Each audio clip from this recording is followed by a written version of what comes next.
Leonila hasn't seen her stepbrothers for more than a year. Her stepfather, who had been beating her and other family members since she was 5 years old, forced her to leave the house when she turned 18.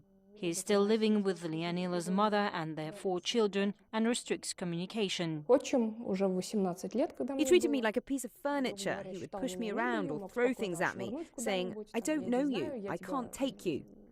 Leonila opposes the new Russian law that relaxes punishment for some forms of domestic violence, from jail time to a fine. However, some Russian lawmakers argue that change does not mean abusers are simply let off. The consequences still are quite serious: a fine of 5,000 to 30,000 rubles, or a possibility of arrest from 5 to 15 days, or community service. The new law says beatings within families that result in minor harm like bruises, superficial wounds and soft tissue damage constitute an administrative rather than a criminal offense for first-time abusers. A criminal case may be opened if more abuse occurs within a year. Some Russian women, like Leonila, have been protesting the legislation since before it was passed.